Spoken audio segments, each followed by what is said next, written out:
What's up, everybody? Welcome back to a new episode of the J Rock Show. I'm your host, Jason J.K. Candell, and I'm back here with a J Rock Show first.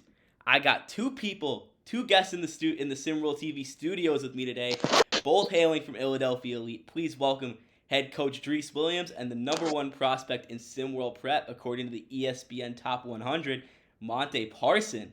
Appreciate you both hopping on the show today. How are we doing on this fine, beautiful Friday afternoon, even though it is far from beautiful from a weather standpoint? I'm doing good today, JK47. I'm loving that What's nickname up, is JK? stuck. Everything going well? That's a hell of a nickname, man. You can't be mad at that.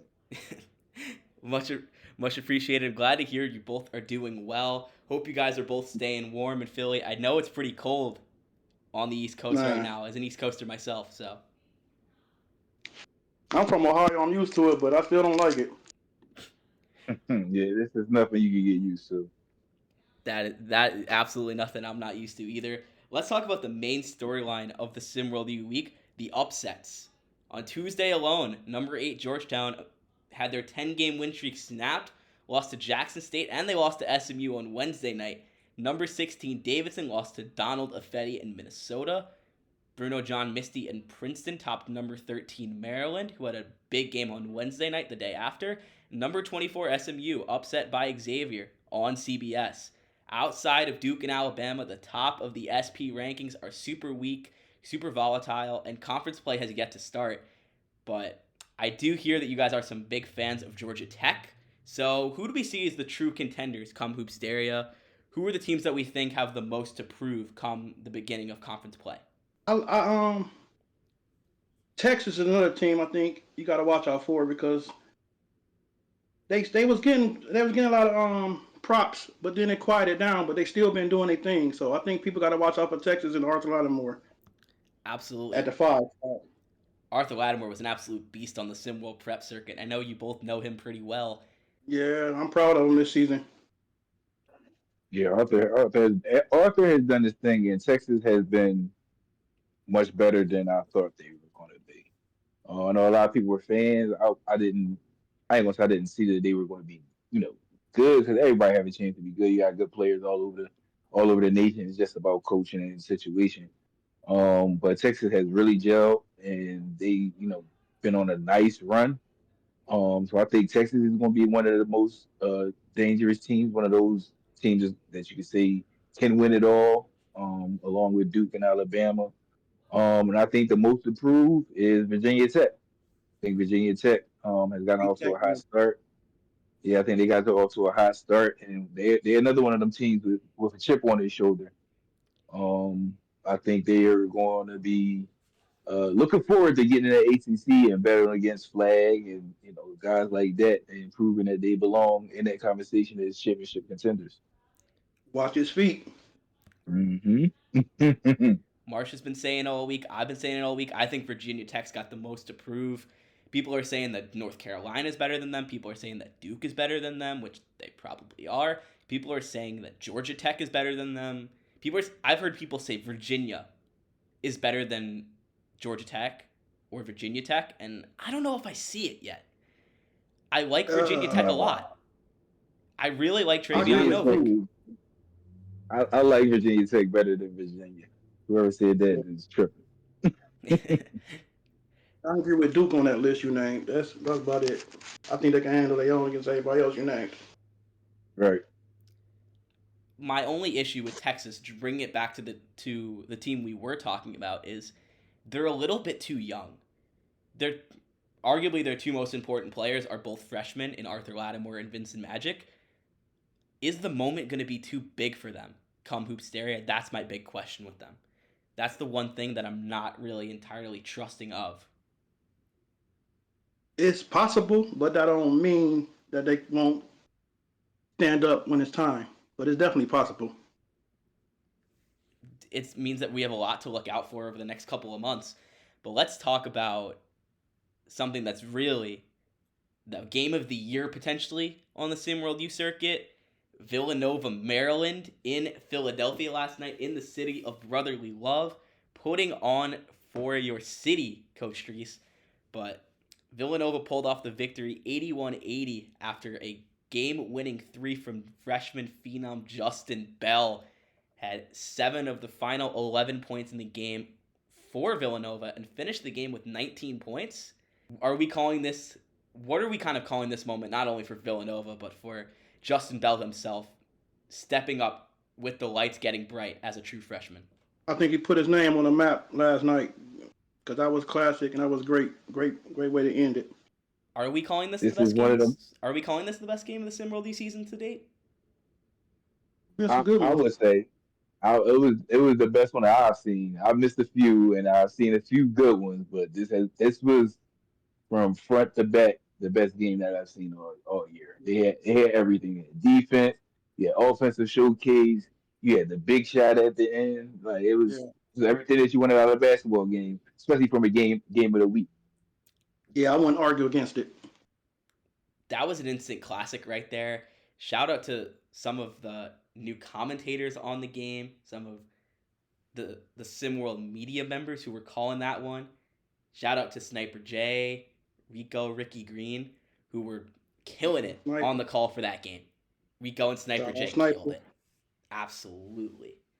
But what impressed me just as much as Justin Bell, who I think has absolutely cemented himself as a lottery guy, not this draft, next draft.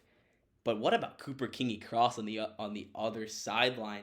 34 points, put up 30 again earlier last week. Cooper Kingy Cross can play both guard positions.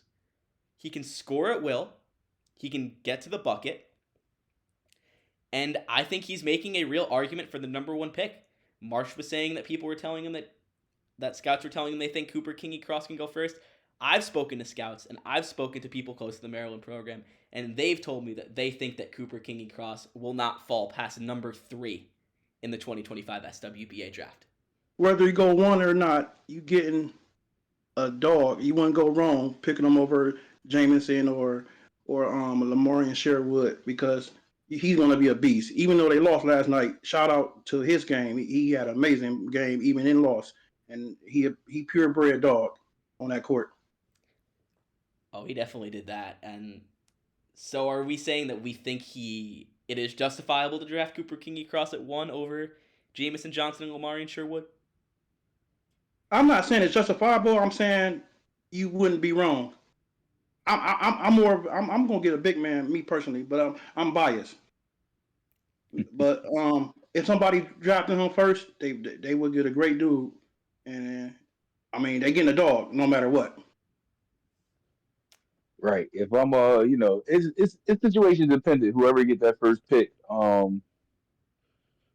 you they say you can't go wrong if you pick him up. Class, I think you're going to get one of the one or two best overall talents coming out of the draft. Right. I just think he's going to be a fit. I think uh, Sherwood, who I would personally pick number one, just because I just think he's so dominant, and I think that he has the room to grow into something even more if he adds some finesse to his already developed post package. If he will be able to do that, I think he's going to be unstoppable.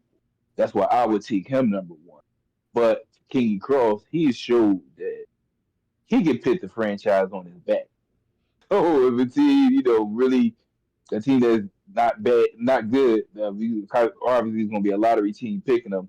A team that really can use his skill set, they won't be disappointed by passing off a big man and picking him up. So I don't, not me personally, but I don't think a team is going to be disappointed looking in the mirror saying, "Hey, we should have picked him, or we should have picked him, and we settled for him." I don't. That's not going to be the case by a long shot. No, he definitely could produce. Mm-hmm. I think this is going to be the draft that's really going to kind of bring things up for the SWBA. We have LeBron retiring.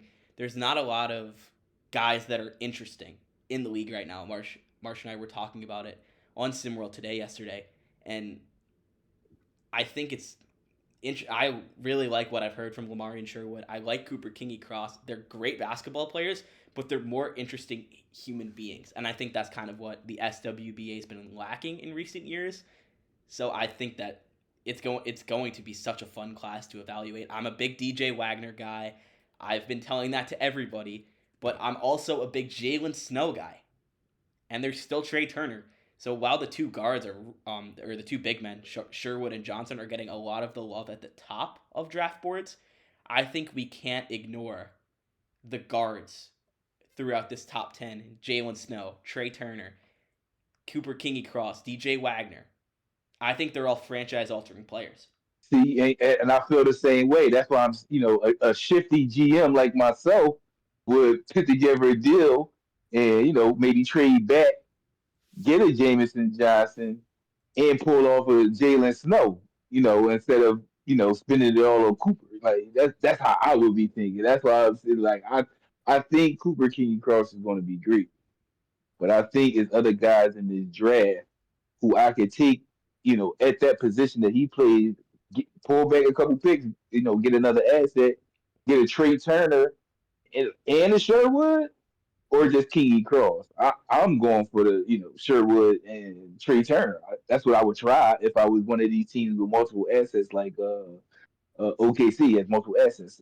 That situation like that, like that's what I'm saying. It's all situation dependent. All those guys at the top of the draft, I think, will send your franchise in the right direction.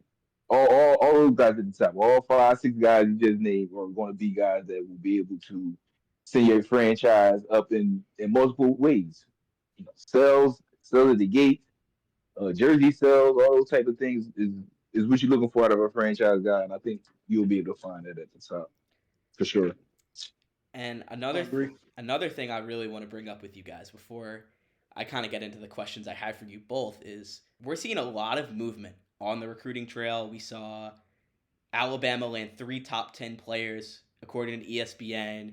We've seen a lot of guys head to Oklahoma. We've seen some guys head to Texas Tech. We saw Izunda Mazaka head to Tennessee the other day. We're watching a bunch of these bright SimWorld prep talents take their talents to the SimWorld U level.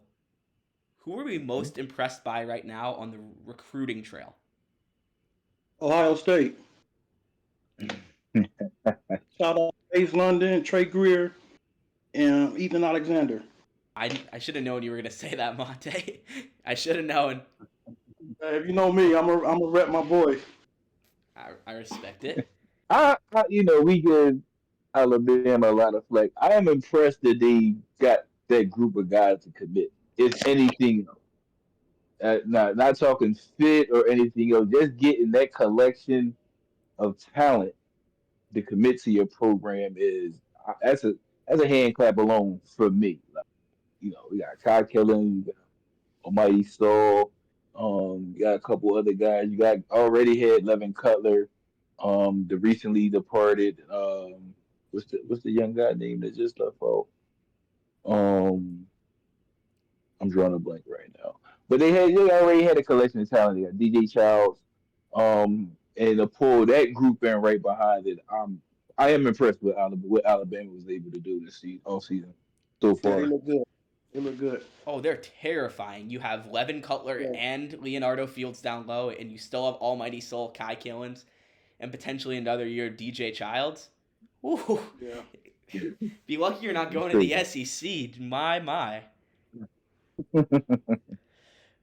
But I Yeah, think we'll see. We'll see how the coach put it together, but yeah, I'm on hoping they paper, that's scary time right there. and I think another team that's really getting no love is Duke.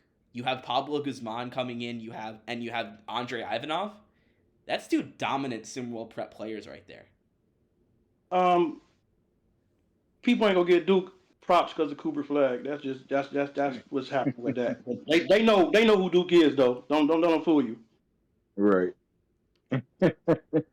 It's just one of those things where it's just like the poor is down low don't feel like feeding the rich right now. Like the RAC was going on with Cooper Flag, and then they about to pull in two more guys. The Guzman kid is excellent. I love his game. Yeah. New guy that pulled up on the scene this year. Ivanov has, he's been doing his thing this year and last year. So that's to be expected. So yeah, Duke's going to be there. A couple other teams picked up some guys. But Villanova picked up a couple guys that I like. I like Lucy Thomas going there. That's going to be good. And a few other teams got some guys. Texas Tech scored a couple big guys, stuff like that. It's exciting all around to see some world prep stars land at their school, so we can get to see them at the next level and have these discussions all over again. Yeah, and I like what Miami's doing. They brought in Tony Henderson of Ill-a-delphia Elite. Fire. I Shout out to Big Tony. Yep, big Tony Henderson. I like Oklahoma. You got Breck Backer and you have Carson Cutbirth coming in. Really liking that Um, after his reclassification. I think Oklahoma can do some damage, but that's just the tip of the iceberg. I kind of want to get into the questions I have for you guys. So I hope you came prepared for some answers. I'm going to start with you, Coach Drees. What do you hope your Okay. current players, you got Tony committed, you got Jay committed, you have Deuce Turner committed, you still have Abdul Salamanca looking at schools. What do you kind of hope they learn from your former players who are now at the SimWorld U level, and what words of wisdom have you kind of been giving them to help guide them through the recruiting process? Just tell them to stay diligent. Keep your eye on what you came to some world prep to accomplish. They all had individual goals, basketball wise, and in a classroom. So that's number one. We took care of the classroom stuff. And most of these guys got their grades in order so they could, make that jump without an issue. Um, and on the basketball side of things, just look for teams that, you know, respect who you are as a player.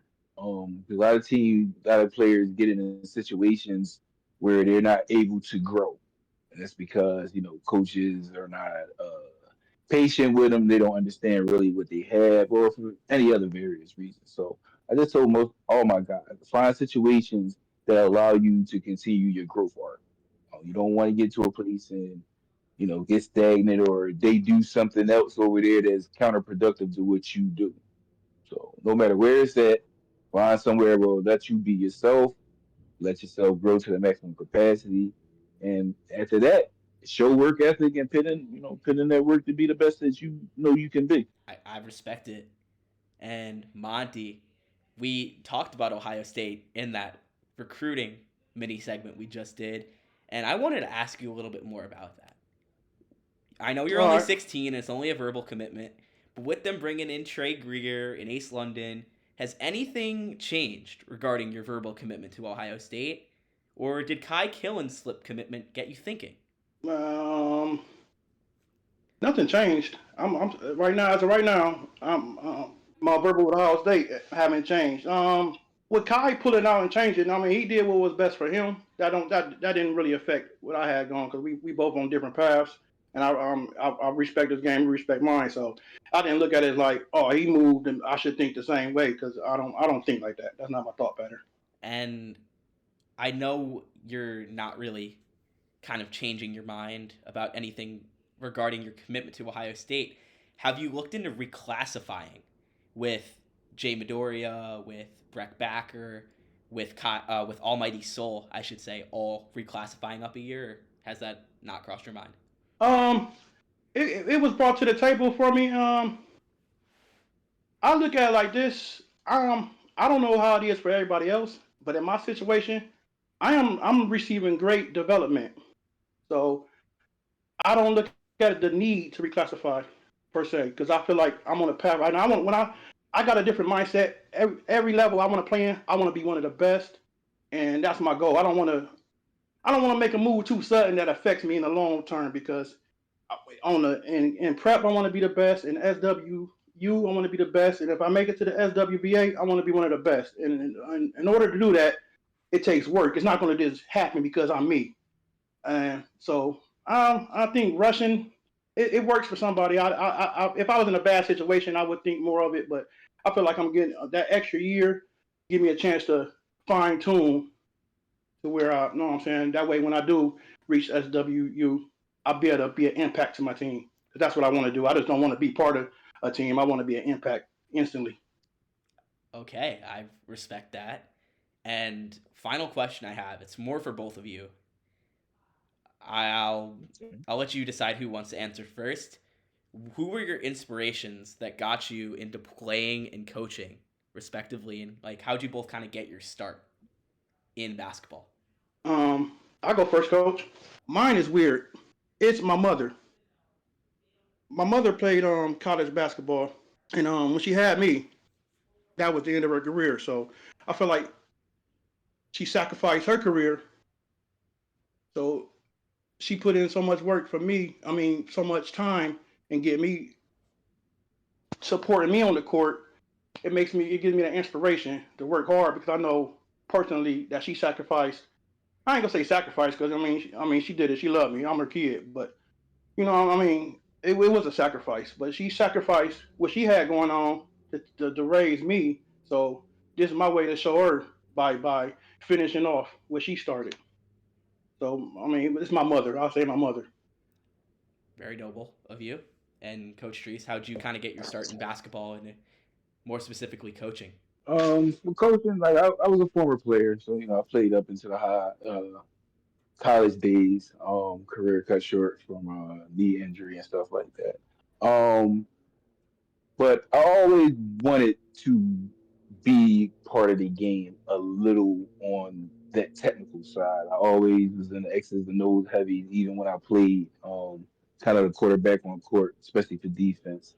Um, so when I got back when I got back to my hometown, had a little side gig with my old school, to come teach guys, defensive positioning. Some of the players we had was, very, of course, like in high school, most guys are very raw and talented. They just needed to, be shown, from a player that was at their spot at one point. Like sometimes it's kind of hard to get those messages across. So I was tasked with doing that on a high school level, and then I got the call from SWU. I mean not SWU. I'm sorry. I'm looking at me jumping the gun. Got the call. Got the call from SimWorld Prep that a team Ill-a-delphia needed. Wanted to coach and do things like that. So I just bringing my style in of hard work and just getting to it. Developing by being a team, being dedicated, and being focused. That's number one. We don't want nobody jumping the gun here thinking everything is going to be a given. Like Monty said, like it's hard work that has to go in to a career. Like even for myself, starting at humble beginnings, like it's a grind. Like it's going to take more than one day, take more than a week. But you got to stay with it. You got to stay with it. And for the guys who reclassified, I ain't get to touch on that. Some of them guys, I wish them luck because it's like Monty said, that year of development can make or break a career. Some guys always say if he would have went back to school, he would have been nice. Like that's a hard decision, and I applaud Monty for recognizing that he wanted to be something more than just another guy. He wants to be legendary, so he's willing to put in that work and make that tough decision. So everything's up. It's looking good. Absolutely. And I know I've spoken to you plenty about like the culture, like what you value in players you hope to join your program. And it feels very similar to what Coach Drayton wanted at Beast of These. You want guys that are going to work and be willing to be the best and that want to be the best so you can help them get there. So it's great to hear more about kind of how that journey went for you. Yeah, it's hard work, man. It's hard work in Philly. If you from a blue collar town, Philly, the Brooklyn, the Pittsburgh, out there in Ohio, it's it's hard work. You got to put your feet on the ground and get to it. Nobody's gonna hand you anything, and we understand that. That's why most of my kids are from these areas because they already understand it. They come in with the mindset that is not going to be hard. I mean, that is not going to be easy. It's going to be hard work.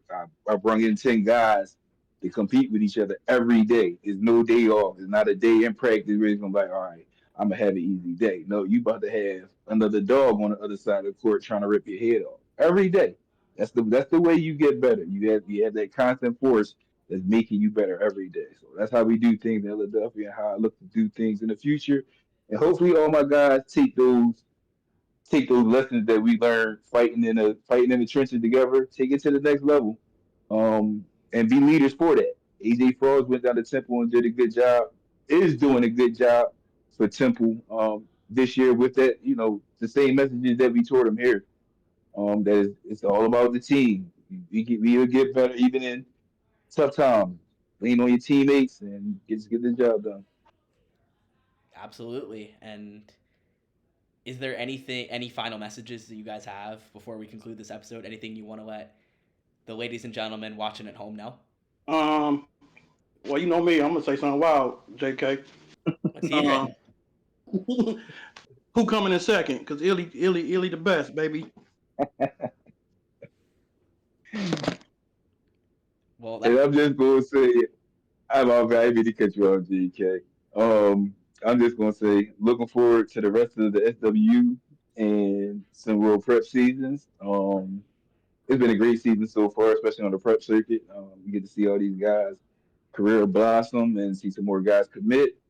Can't wait to see where the rest of the guys commit and how everything turns out these upcoming weeks. So I don't got nothing overly competitive to say. I did my talking. It's about walking right now. So we'll see our next tournament in another month or so. I think play out Saudi Arabia in a couple weeks. I'll do my talking, and for now, I'm just wishing everybody good luck. Happy New Year's to everybody. I hope everybody doing well. appreciate both of you taking the time to join me on this episode of the J Rock Show. That's gonna do it for this episode. Appreciate you all tuning in. Stay tuned for an episode next week with some more intriguing guests. And remember, folks, SimWorld, the only place you can see the game and be the game.